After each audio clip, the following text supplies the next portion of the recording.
Bueno, ya está grabando. Vamos a acabar hoy el tema de la memoria episódica y veremos la semántica como las dos estructuras de la memoria declarativa a largo plazo. El otro día nos quedamos en las formas de evaluar la memoria episódica. El último que vimos fue la teoría de detección de señales. A la hora de valorar si un ítem lo he visto antes o no, podemos analizar las respuestas con esta teoría que nos ofrece una medida de la sensibilidad, de la capacidad de reconocer ítems viejos y nuevos y una posibilidad de variar el criterio en función de la tarea. Bueno, ahí nos quedamos y nos quedan 4 puntos. Uno de memoria de objetos cotidianos. Voy a ser más breve, voy a ser más puntual en estos puntos con datos muy concretos porque son lo que nos ofrece esta última parte del tema. Primero, los objetos que solemos ver todos los días en el mundo real, solemos tener una memoria bastante pobre, poco precisa de ellos. Experimento con la puerta de Alcalá, otro experimento con una moneda. Una precisión siempre es muy pobre, tanto para el recuerdo como el reconocimiento. El reconocimiento es mejor, pero aún así es muy bajo. Las personas además creemos que recordamos bien esos elementos, sobreestimamos nuestra capacidad. Y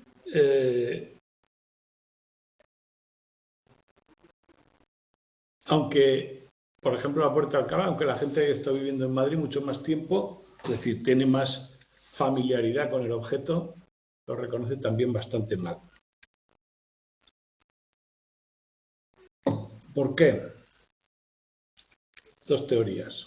Una, la falta de atención. Los objetos cotidianos, que no son muy importantes para nuestra vida, tenemos una especie de amnesia inatencional y el experimento que trata de comprobarlo, lo que les pide a los objetos es que estudien el objeto con cierta atención. La moneda, por ejemplo, tiene la moneda con cierta atención y en ese caso la memoria mejoraba bastante y es más, la mejora persistía. La otra teoría es que la memoria es reconstructiva, es decir, no guarda una copia fiel de las cosas, sino que utiliza esquemas o guiones, prototipos para recordar y reproducir los objetos. El experimento que apoya esta segunda hipótesis, esta no habla de atención, habla de reconstrucción, es pedirle a los sujetos que dibujen objetos conocidos y ver cómo meten elementos nuevos que son muy plausibles que estén en ese objeto, pero que no están realmente en el original. Por ejemplo, el logotipo de Apple, que lleva una hoja y una manzana mordida, lo dibujan con un tallo que no existe nunca. Es decir, ¿por qué aporto yo elementos a ese logotipo? Pues porque le aplico el esquema de una manzana y la manzana suele tener un tallo, por lo tanto es una memoria reconstructiva, ¿de acuerdo? Algún experimento ha tratado de ver si las cosas más importantes las recordamos mejor en el sentido vital. Bueno, pues parece que no, pero habría que ver si son tan importantes. Por ejemplo, ¿dónde están los extintores en un edificio de la universidad que no sabían cómo era? Y tampoco dónde están los botones de alarma, del ascensor y nada por el estilo. Si el reconocimiento es más fácil, si hay que elegir, pero bueno, es lo que queda, ¿no? Con algunos factores que observan, la memoria de objetos cotidianos es bastante pobre.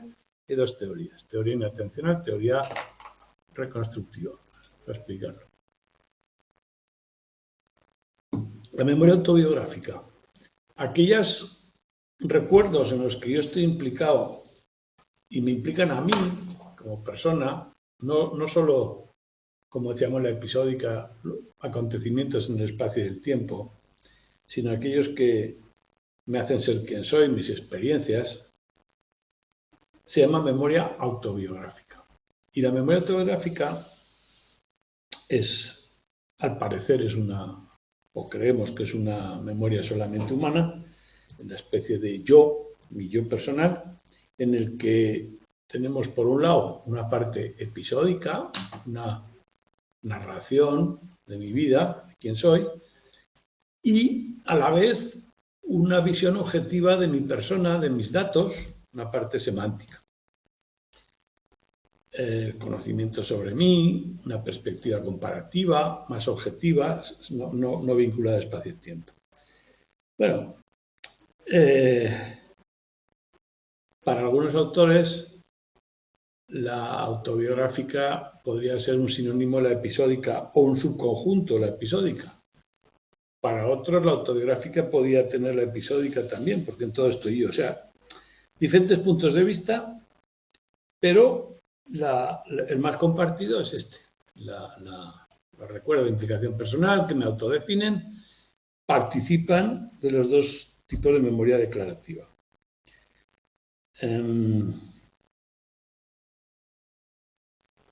Hay pacientes que tienen deteriorada una parte de la memoria autobiográfica, es decir, por ejemplo, son capaces de decir que saben tocar un instrumento, pero no saben decir cuándo lo aprendieron, es decir, la parte semántica está preservada en la memoria autobiográfica, mientras que la parte episódica no lo está.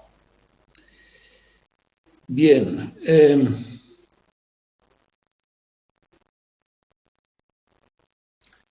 Bueno, también habría que explicar por qué la memoria autobiográfica es solamente humana, como el desarrollo en la especie. Bueno, lo leen un poco y esos son los datos que tenemos, un poco más. Implicación personal. Bueno, aquí hay una pequeña ampliación que no sale en el texto porque cómo se estudia, porque bueno, se daba en otros años. Algunos episodios de estrés postraumático que hemos visto en la memoria episódica también, que no aparecen en el texto, así que lo vamos a saltar. Memoria de testigos. Los testigos intentan dar una reproducción exacta, fiable de lo que han visto, sin embargo, sabemos que hay muchos tipos de imprecisiones en la memoria de testigos. Ya hace mucho se ha demostrado que son muy sensibles a ciertos sesgos. Luego, capítulo 8 hablaremos de las falsas memorias más en detalle. Aquí vamos a decir lo que nos lleva con la episódica, qué cosas pueden producir sesgos y errores. Hay dos tipos de errores: omisión de cosas que han ocurrido, o sea, el olvido de cosas, y la comisión o inclusión de cosas que no estaban en el relato original. A la hora de cometer esos errores se puede mirar desde tres puntos de vista. Errores debidos a nuestra propia memoria, a la persona que recuerda, errores debidos al suceso que estamos recordando, su complejidad y su serie de cosas, y errores debidos al sistema de testimonio, a la forma de preguntar. Las personas tenemos varios fenómenos atencionales, como, bueno, aquí hay una serie también de experimentos que yo tampoco tenéis que saberlo porque este año no están aquí, traemos luego aquí. Bueno, es igual. Si el texto en sí nos habla factores personales, problemas de atención, ceguera al cambio. Muchas veces nos cambian, estamos focalizados en un mensaje y perdemos de vista a los demás. Muchas veces también nos fijamos en los detalles centrales, lo que importa, y perdemos los periféricos. Luego depende del testigo, si tiene experiencia con el suceso o no, pues puede cambiar. En cuanto al suceso en sí, el efecto transferencia inconsciente cuando alguien que nos parece familiar, decimos que está ahí en una escena, porque algo que nos es accesible en la memoria es más fácil lo identifiquemos como que está ahí. La violencia de los eventos, la mayoría de testimonios son por cuestiones judiciales y delincuenciales.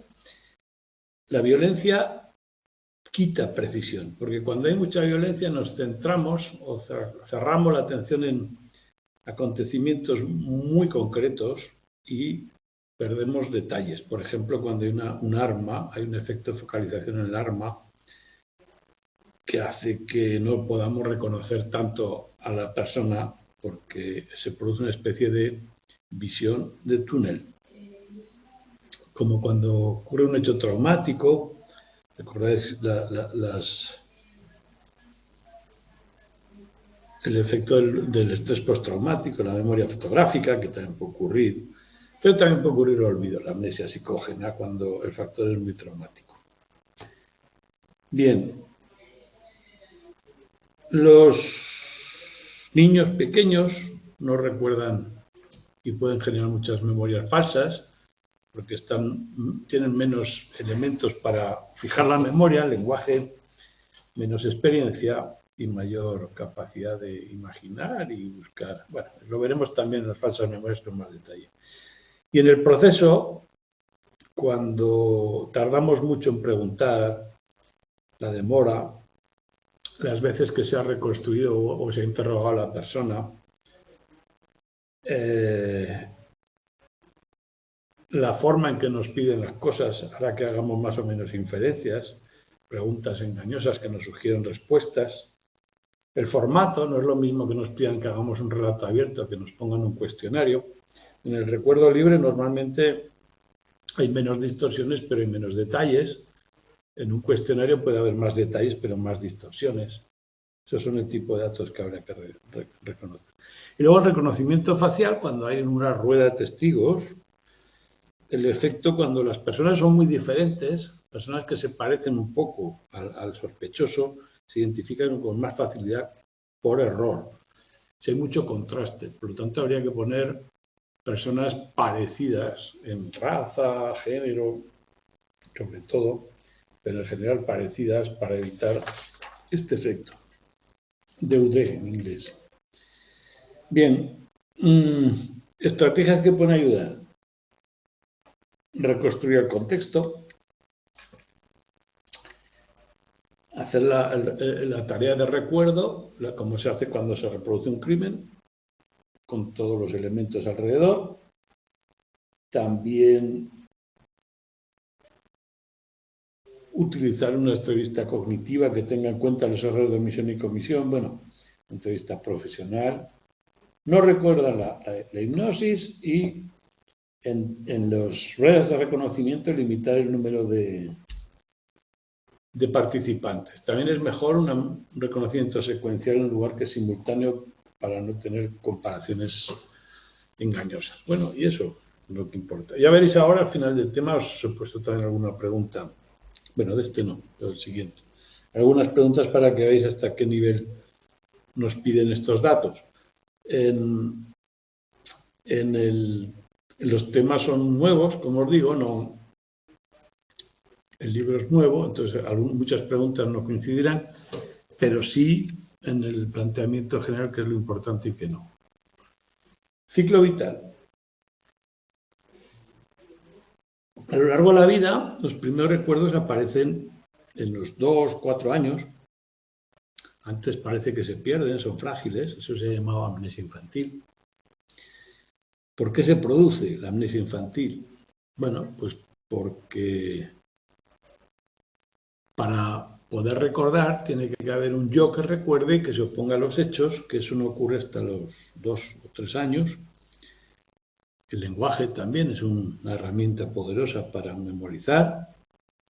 La memoria declarativa mayormente se puede expresar con el lenguaje, y aunque podamos tener los hechos codificados de alguna forma, no los podemos expresar hasta cierta edad. Y también desde el punto de vista neurocientífico, neurológico, la maduración del hipocampo, que ya hemos visto es una estructura sustancial, y lo repetirá, que al final en la memoria episódica provocará dificultades en el tiempo. Esto, la conciencia del yo, la autonoética que hemos hablado, quizás empiece a ser fiable a partir de los 6-7 años, 4 o 5 empieza a progresar, se desarrolla progresivamente y que va en paralelo con la maduración del hipocampo. Podemos aprender asociaciones desde el primer momento, incluso antes de nacer, pero es difícil saber qué es lo que ha quedado grabado, porque no se pueden valorar los recuerdos con facilidades de edad. La máxima capacidad, os recuerdo, al final de la adolescencia, y tiene mucho que ver con la corteza prefrontal. La metamemoria, la conciencia de mis propios procesos de memoria, también es más eficiente, así puedo crear mis propias técnicas mnemotécnicas. También es importante lo que ya sé, a medida que voy acumulando acontecimientos es más fácil estructurarlos, recordarlos. Y bueno, la memoria infantil también es más propensa a errores, porque que tenemos trazos literales, muchas veces se interpreta la experiencia, más fácil que haya falsas memorias. A medida que interpreto las situaciones con el lenguaje y otras habilidades, lo hace que la construya. Y al envejecer, que son estos gráficos, más allá de las enfermedades, interesaría saber cuál es la evolución habitual de la memoria, no patológica. El deterioro de ciertas estructuras neuronales, que bueno, ya las hemos visto, la veremos ahora, lóbulo temporal, la corteza prefrontal, nos demuestran que el deterioro no siempre es igual, depende de cómo se mida, si es comparando con la misma edad, un estudio transversal, en el mismo momento con diferentes edades, o estudios longitudinales a lo largo de la vida de las personas. Las tareas de recuerdo y reconocimiento, el nivel sociocultural y otra serie de variables y factores de las personas, dice que parecen demostrar que la memoria episódica sí disminuye con la edad, comenzando alrededor de los 20 años a disminuir. ¿Veis? Los datos transversales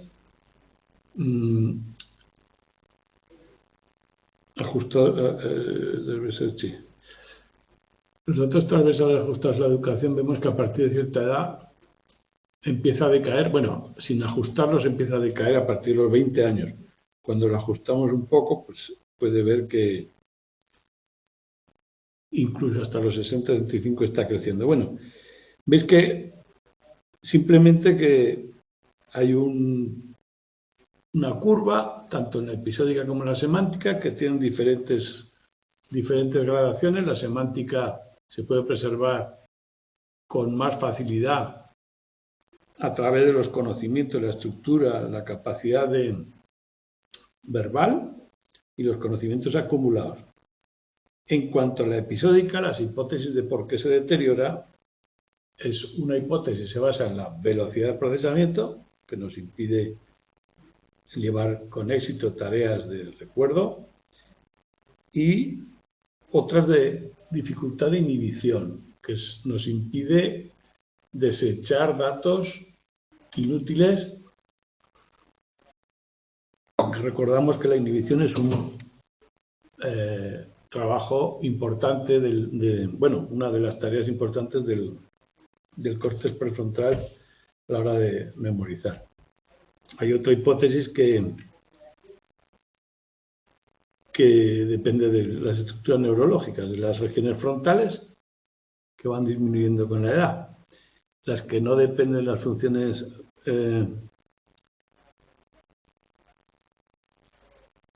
las que dependen de la región frontal disminuyen con la edad, mientras que las funciones que dependen de esta permanecen relativamente intactas. La región frontal es la que mejor se preserva. Bueno, También hay problemas puede haber un déficit asociativo, otra dificultad para crear claves y recuperar los vínculos. Otra, las tareas que implican recolección, no la familiaridad, es decir, las tareas de recuerdo episódico son más difíciles para los mayores, no tanto las de recuerdo semántico de familiaridad, el saber que decíamos, ¿no? Más que el recordar, más o menos queda intacto a todas las edades.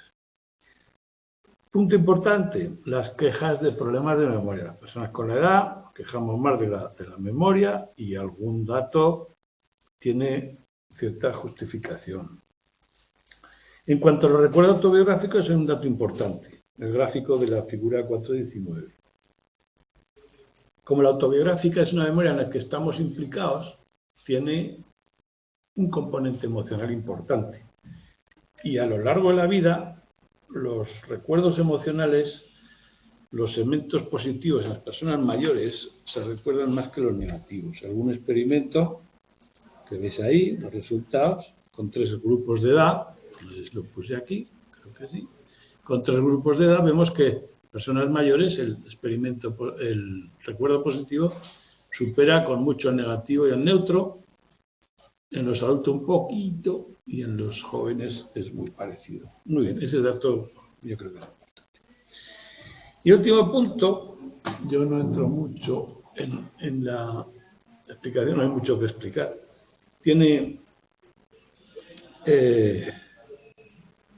una descripción de las áreas cerebrales implicadas en la memoria episódica.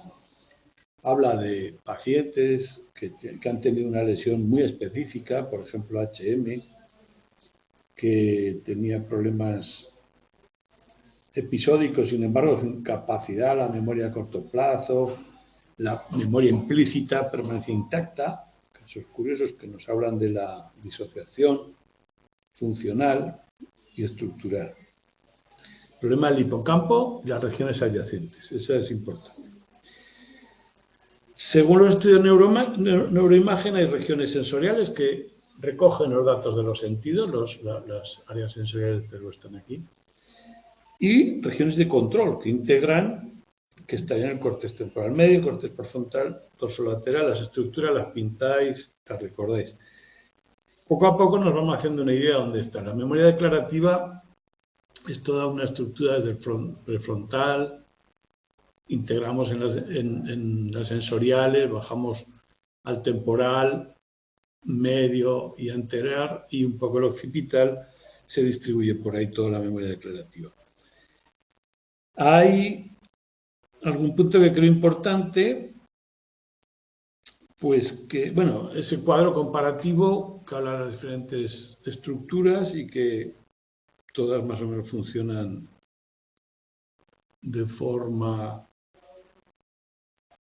parecida durante la codificación y recuperación. El córtex piramidal va al revés, cuando se codifica incrementa la activación, mientras que en la recuperación disminuye. Los demás tienen una tarea activa en las dos funciones. La era o hipótesis bueno, estas son las áreas de Winters. La era o la asimetría en codificación y recuperación en la memoria episódica del córtex prefrontal izquierdo. Estaría más implicado en codificación episódica y el derecho más en la recuperación. Bueno, ese dato creo que puede ser importante. Luego, para la consolidación de la memoria episódica, tenemos 2 líneas de trabajo. Una que habla del tiempo necesario para consolidar. El hipocampo en la primera fase es muy importante, pero quizás en la segunda va pasando los datos a la corteza y llega un momento que ya no es necesario. Bueno, pues explicaremos la consolidación mediante ese flujo, aunque luego el hipocampo alguna función puede tener igual. Y la segunda línea de estudio es la contribución del sueño a la consolidación de la memoria. El sueño, no sé si lo puse, no.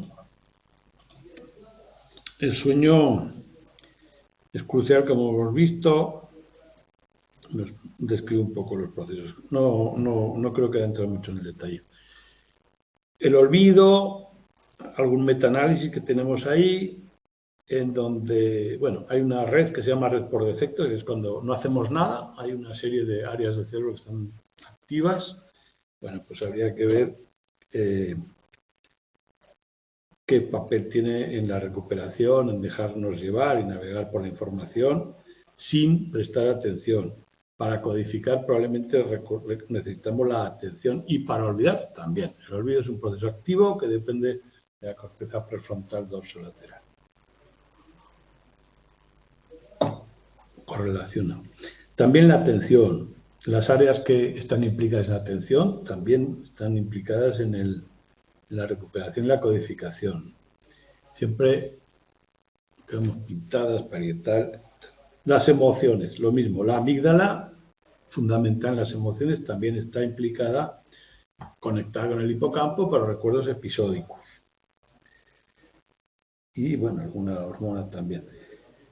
Y para estudiar en el tiempo tenemos técnicas de electroencefalografía, bueno, ver qué pasa con los recuerdos y qué pasa con los reconocimientos de familiaridad. Nos describe una serie de ondas cerebrales que se asocian con el priming, con ciertas tareas de recuerdo-reconocimiento, los 300 a 500 milisegundos, los 500 a 800 milisegundos, nada más. Lo describo un poco por encima.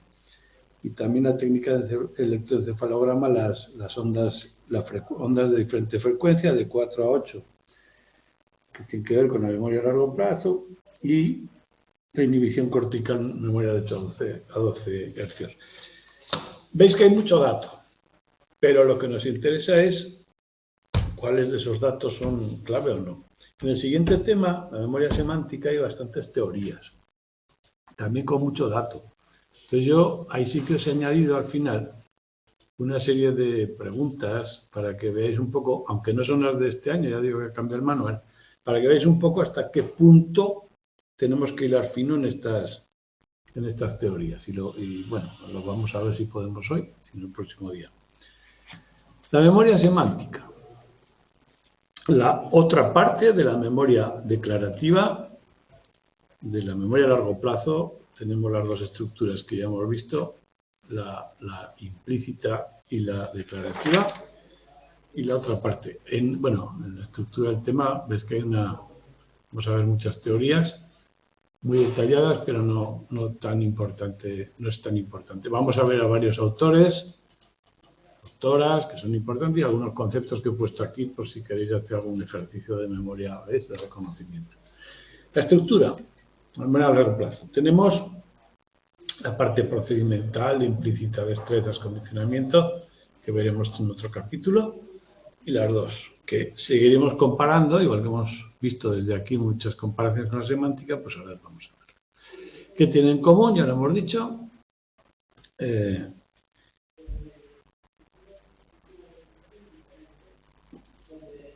Lo que tiene en común son todo lo que tiene la memoria declarativa, que es consciente, verbalizable. Y la memoria semántica es el saber contra los recuerdos en el espacio y el tiempo. Kilian la definió como una especie de almacén. Tulvin también habló de un almacén de significados y relaciones. Reglas, significados, relaciones. Los significados, los conceptos, los esquemas, formas de llamar a nuestros elementos de la memoria abstracta.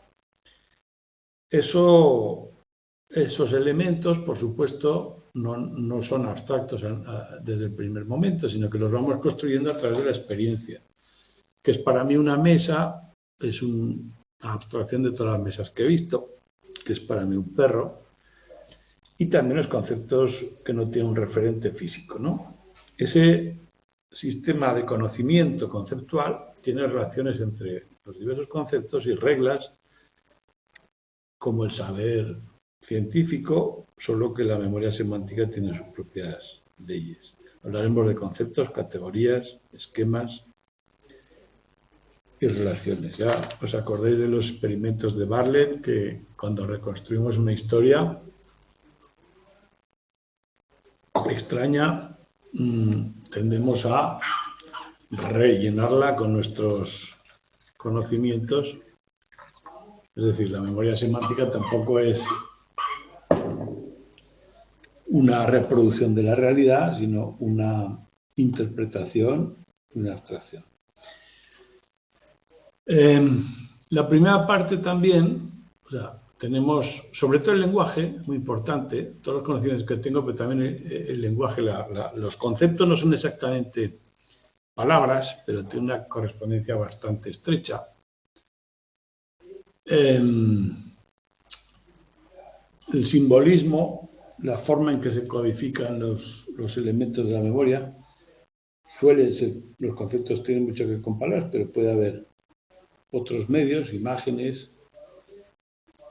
Y lo que vamos a ver primero es una especie de comparación con la memoria episódica. Una especie de comparación para distinguirlas y otra para conectarlas, porque son interdependientes. Obviamente una depende de la otra, de alguna manera. Entonces eso es la primera parte del tema.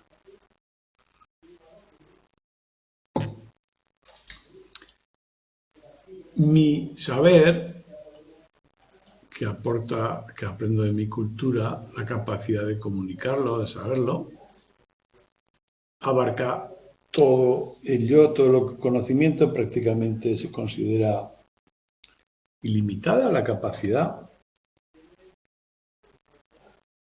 Hacemos inferencias, reconstruimos el contenido, creamos nuestros propios... Las categorías serían los elementos externos que originan los conceptos internos. Los esquemas son situaciones y lugares mucho más complejas que los conceptos, donde intervienen situaciones completas que esperamos que ocurran de una forma u otra y aplicamos para interpretar la realidad. Ahora vemos algún ejemplo. Y donde quiero yo llegar es aquí. Para construir nuestro conocimiento semántico, pasamos por unas experiencias episódicas. Vamos acumulando conocimientos concretos que van a generar conocimiento semántico. Y a su vez, la memoria episódica utiliza el andamiaje de la semántica para interpretar la realidad e ir fijándola en nuestros recuerdos. Por lo tanto, hay una interdependencia entre las dos. Ese es el primer punto que nos propone el tema. Compararlas e relacionarlas. Aquí vemos tipo de información que tenemos, pues concepto, significado, evento, sensaciones. Adquisición indirecta, porque tiene que construirse, percepción directa. La representación. Aquí es lo que importa la semántica, concepto. Aquí lo que importa es la significación del acontecimiento. Bueno, el acceso automático, casi inconsciente del saber, autonoética donde estoy implicado yo, el qué, cuándo, el dónde, y vulnerable al olvido mucho más la episódica. Bien, esta es la comparativa. En cuanto a las relaciones, bueno, también en la comparativa tenemos las disociaciones, hay demencia semántica, o sea, pérdida selectiva de los conocimientos semánticos, con lo cual demuestra que hay una estructura dedicada. También hay amnesia del desarrollo, un problema en la episódica, que se da en ciertas etapas de las infantiles. Y, bueno, la episódica con la edad se afecta mucho más. Y lo que también vemos, a pesar de que las áreas podemos matizar cuáles se dedican a la episódica y la semántica, también hay una red que sería la memoria declarativa, donde, dependiendo del hipocampo, tenemos una serie de estructuras que corresponderían a la memoria declarativa y a las relaciones entre las dos. Veamos aquí un poco más en detalle esas relaciones. primero, la episódica necesita el andamiaje. Yo tengo que saber como yo que sé, una clase para poder recordar una clase. Muchas veces cometemos error. Para recordar lo que pasó ayer en clase, probablemente esté utilizando mi esquema de un aula sin darme cuenta, ¿no? Para interpretar la realidad episódica utilizamos la semántica. Y la semántica, por supuesto, se va modificando, nuestros conceptos se van modificando a medida que vamos adquiriendo experiencia. Ahora os enseño un ejemplo. La episódica refuerza la experiencia, consolida la semántica, o sea, la ayuda a construir la semántica, mientras que la semántica, para algunos autores incluso, es un resto o un residuo de mis experiencias. Mis experiencias son episódicas y lo que queda, esas abstracciones, sería la memoria semántica. Hay también pruebas neuropsicológicas de las relaciones que cuando una memoria de las dos está deteriorada o tiene algún problema, la otra se ve afectada. Lo vais leyendo. Y bueno, las zonas, la red de memoria declarativa que tienen en común. Paso deprisa porque son relaciones, bueno, yo creo que la distinción es muy básica. ¿Qué es un esquema? Un esquema es un contenedor con diversos elementos que tenemos que rellenar, pues por ejemplo el esquema de lo que es un aula, que puede tener otros esquemas dentro, los esquemas son jerárquicos, y lo que yo espero ver en un aula. Y eso tenemos esquemas para casi todas las situaciones en las que tenemos alguna experiencia. Por ejemplo, un aula, que os digo yo, tiene que tener mesas, sillas, pizarra, profesor, alumno. El profesor, tengo un esquema de profesor, en fin.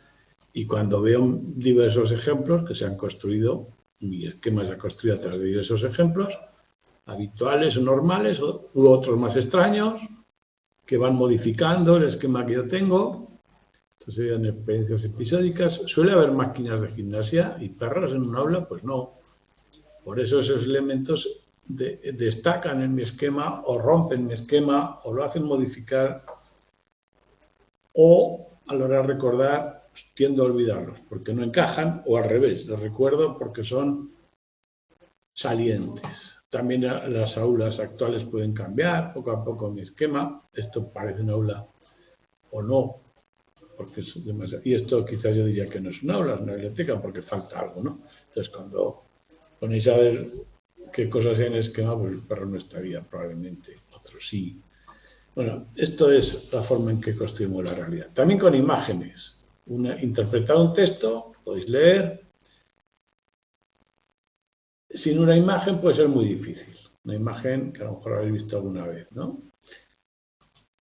El esquema, una imagen que me sirve de esquema, también sirve como base para construir la experiencia.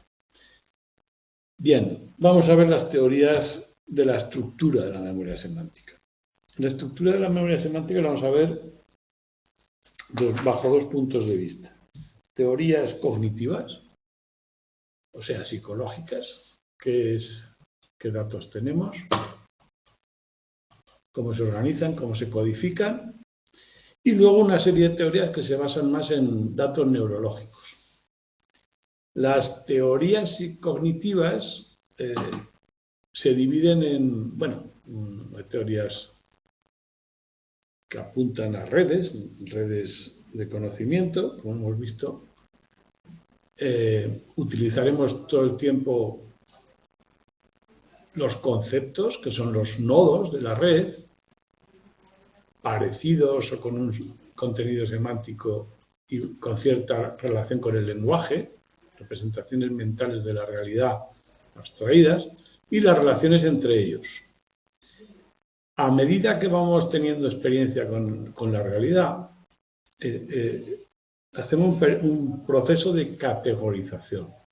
Vamos clasificando las cosas que nos vamos encontrando en diferentes categorías, porque suelen venir juntas o se parecen en algunos rasgos, funcionales, aparentes, y eso van generando conceptos y separando unos de otros. O sea, los conceptos serían la representación interna de las categorías fruto de la experiencia. Las categorías, a medida que se van agrupando también por similaridad, pueden crear redes jerárquicas. Una categoría de mayor nivel abarcaría otras que a su vez abarcarían ejemplos concretos de la realidad. Entonces, las teorías cognitivas se basan en este proceso psicológico de aprendizaje. Construir una categoría, por ejemplo, categoría triángulo o un concepto triángulo, rombo, cuadrado, probablemente sea fruto de una serie de experiencias que por aprendizaje, ajuste, vamos generando mentalmente por regularidades, por comparación. No corresponden a categorías lógicas, científicas, perfectamente limitadas, como podríamos poner aquí de forma ordenada, como tratamos de hacerlo, sino más bien a las naturales, a una serie de datos que nos van llegando donde no hay nada de esto, ni hay atributos necesarios y suficientes, no hay una taxonomía clara en las categorías humanas, no hay atributos necesarios y suficientes, no hay límites precisos, no, cada elemento de la categoría no es igual de representativa, sino que tenemos otra forma de organizar la información y esas son las teorías cognitivas. Las teorías cognitivas parten de la base de que los elementos de nuestra experiencia difieren en tipicidad. Un perro pequeño, muy grande, no es un ejemplar muy típico. El perro es del tamaño mediano y así con todo, con los muebles, con la silla. O sea, no todos los elementos tienen la misma representatividad, sino que los conceptos se construyen en torno a los ejemplares más típicos. En el caso de comparar una categoría rígida científica con una humana, si yo hago una tarea que le pido a alguien que me diga si un patín es un vehículo o un juguete, probablemente hay una influencia del contexto y dependerá de dónde esté o en quién esté. Así pues, hablaremos de ejemplares como elementos de cada categoría y prototipos, aquellos que son más representativos. ¿Para qué utilizamos la tipicidad? Para ahorrarnos recursos cognitivos. Para no recordar todos los elementos, tenemos una comparativa. Bueno, los conceptos en realidad son lo mismo, economía cognitiva, pero en el ser humano utilizamos prototipos y operaciones de relación entre diversas categorías, de jerarquía. Podemos hacer inferencias y recorridos por nuestras relaciones. Por ejemplo, saber por semejanza lo que esperamos de un ejemplar nuevo que descubrimos, pues yo qué sé, si nos dicen que es un mueble o que es una mesa, esperaremos ciertas cosas que tenga y también para qué sirven sus partes, en fin, inferencias, cosas que no sabemos gracias a esta representación. Bien, los modelos proposicionales en los que el concepto se conecta con una serie de características a través de relaciones léxicas de pertenencia, que es, que tiene, que hace, usamos la gramática, y las relaciones en teoría no tienen que ver con los sentidos con los que los hemos adquirido, sino que son meramente simbólicas y amodales. Hay dos tipos de modelos cognitivos, de redes y de rasgos. Los modelos de redes semánticas entienden que en cada... Collins y Killian, la primera que nos propone, es una red semántica jerarquizada, donde los elementos clave son cada nodo, que tiene un concepto o una clase, depende de la altura jerárquica.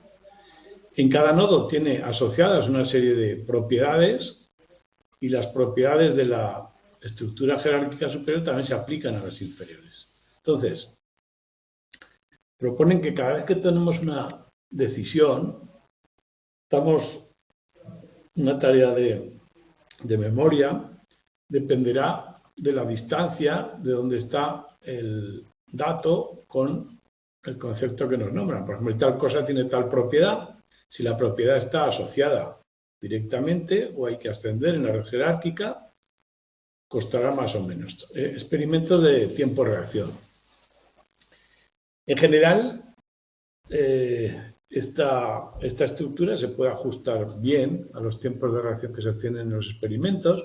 Nos cuesta mucho más decidir ciertas propiedades más alejadas que otras más cercanas, pero no funciona cuando hay que meter un juicio negativo, es decir, cuando la respuesta es no, tiene tal elemento, tal propiedad, hay que decir que no funciona bien. Y otro concepto importante que veremos también nosotros es la propagación. Cuando se activa una cosa, se activa también las relaciones con cierta fuerza relativa a la distancia.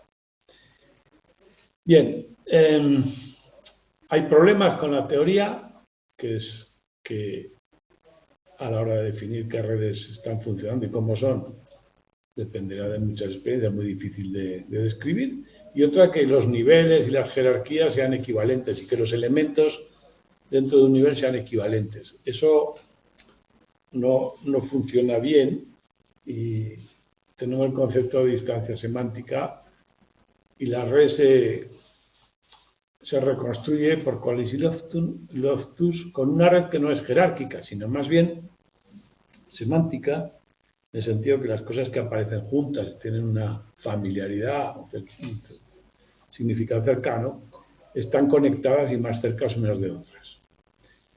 Hemos modificado un poco lo anterior, hemos quitado la jerarquía y aquí la tipicidad se va construyendo a través de la experiencia. Cada elemento puede tener las propiedades asociadas. Si son muy potentes y muy típicas de ese elemento, las propiedades pueden reproducirse, no solamente están en un punto de la jerarquía, sino que pueden estar en varios. Y unas redes se pueden conectar con otras, pues por ejemplo el color rojo está asociado con los colores, pero también con el fuego, con ciertas frutas, ciertas flores. Y esto es lo que llamaríamos una red conceptual que además tiene al lado, o muy cerca, una red léxica de palabras, porque cuando se activa una palabra también se activa el concepto y viceversa. En estas redes, el concepto más importante es la propagación de la activación. Cuando nos nombran un elemento en la red, automáticamente todos los nodos, las conexiones, que salen del nodo se activan con cierta medida y van perdiendo fuerza a medida que se alejan. A más nodos salgan, menos propagación de la activación. Es un proceso casi físico. Bueno, aquí viene una explicación neuronal que no tampoco creo que entre.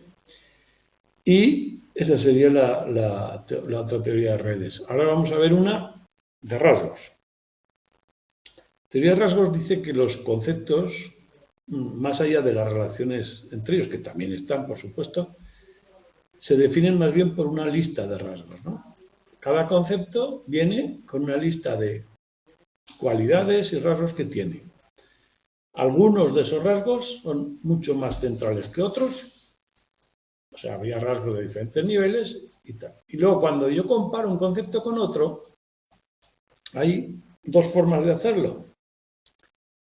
Primero, los rasgos principales, una comparación global. Si con eso me sirve para identificarlos o separarlos, doy una respuesta inmediata. Si todavía queda cierta ambigüedad, tengo que analizar en un segundo proceso los rasgos más detallados para tratar de diferenciar de una respuesta adecuada. La diferencia con lo de antes es que aquí la estructura no es lo importante, sino cada concepto, y la comparación entre conceptos se hace a través de esa lista de rasgos. Bien, problema de esta teoría. Hay demasiados listas de rasgos, problema de los límites de un concepto y otro, la representatividad. Bueno, leedlo un poco que por ahí va la cosa. Y la tercera teoría, las categorías naturales de error, esta es importante, es la más avanzada desde el punto de vista cognitivo, Ross propone que la construcción de la red semántica viene de una estimación de la frecuencia de las categorías naturales, la experiencia que vamos teniendo con los objetos concretos va creando una red jerárquica. Esas categorías naturales son perceptivas en principio, los límites son difusos, un concepto no queda claramente diferenciado de otro automáticamente, sino que hay fronteras donde muchas cosas se comparten, y los rasgos no son sí o no, sino que hay cierta probabilidad y que suelen ir juntos en ciertos conjuntos, ¿no? Los prototipos o ejemplares más representativos de cada concepto tendrán los rasgos más centrales y una distribución de los mismos que define a las categorías.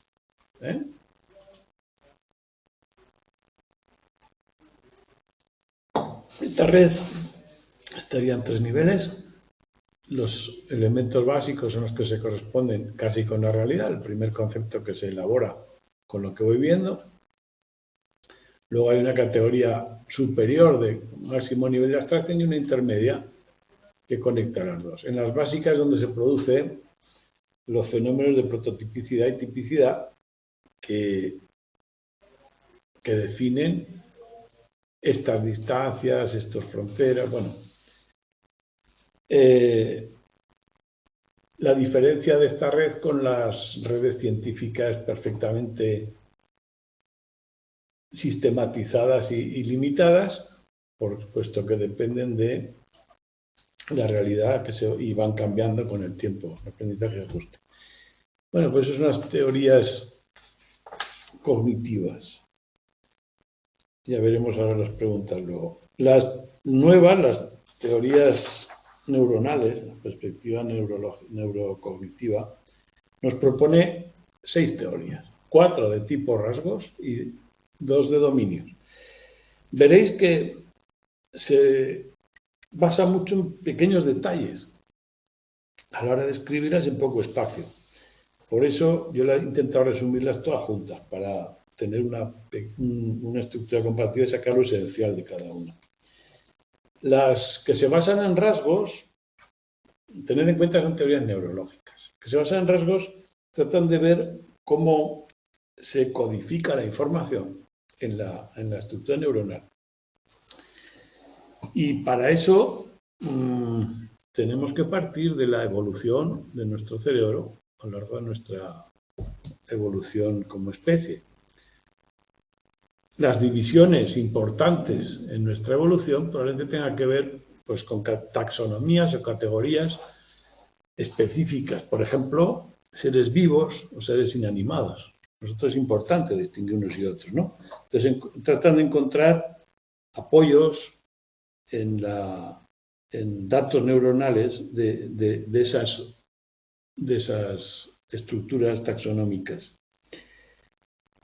En la teoría sensorio-funcional motora, el factor clave son los sentidos. Los rasgos, distinguimos objetos que se clasifican según sus funciones cuando no son seres vivos y cuando son seres vivos en función de ciertos conceptos. O sea, que la propone Warrington y hay dos teorías o dos derivaciones de la teoría sensorial, la funcional y la motora.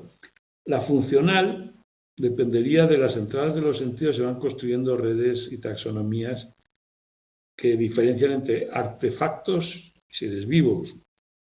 Uno sería más sensorio-motor y otro más funcional. Los artefactos son más funcionales. ¿Para qué sirven, no? Bueno, aquí la mayoría de estas teorías tratan de demostrarse con estructuras neuronales, por lo tanto se basarán en lesiones o ver si hay una disociación, alguna lesión que impida reconocer seres vivos y artefactos, y alguna experiencia hay, ¿no? Y las zonas que están implicadas.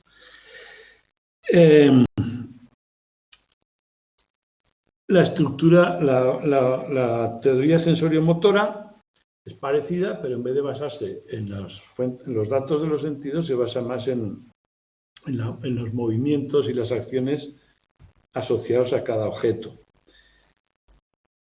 Bueno, ¿tenéis algún dato también? Bueno, la sensorial habla de tipos de información, visuales, olor, tal, y la sensoriomotora, tipos de redes neuronales asociadas a cómo se desplazan las cosas, el tamaño, color, más asociadas con la acción. Algún dato de neuroimagen apoya la teoría y derivadas de ellas tenemos algunas más. Una que habla de percepción-acción, los conceptos a través de hacer acciones, se forman conceptos a través de hacer acciones. Otra de corpóreas, mucho más perceptivas, construimos haciendo una unificación de cada cuerpo. Y las de centro de actividad hub. Esta es importante. Un hub sería una unión de diferentes entradas sensoriales, que la unión en sí no pertenece a ninguna, es amodal, pero ahí se crearía una especie de concepto amodal, ya no dependiente de los sentidos, sino que unifica todas esas sensaciones. Bueno, ya veis que las nombran apenas. Entonces, esta es la primera de las 4 teorías de rasgo. La segunda, de la hipótesis de contenido organizado, unitario, en la que el sistema sería amodal. Aquí tenemos una serie de rasgos que se van amontonando, creando una red más o menos densa, según las relaciones de esos rasgos. Un espacio semántico, totalmente semántico, quiere decir que no depende de la fuente sensorial. Y, bueno, hay relaciones, la densidad y el privilegio que cada relación va creando estructuras. Bueno, lo voy a dejar aquí. Perdón, vamos a acabar este momento. Y, bueno, lo dejaremos aquí. Y el próximo día acabaremos el tema. Lo que os quería, incluso antes de acabarlo, enseñar antes de irnos, es eso, que al final os he puesto una serie de preguntas de otros años, pero que veáis un poco hasta qué punto nos están pidiendo el contenido ese que tenéis ahí. Sabéis que hay la semana que viene no hay tutoría, la semana siguiente, antes de Navidad, tenemos 2 sesiones, tenemos de ver el tema de semántica y alguno más, y luego en enero por las 2 últimas. Nos vemos el jueves que viene.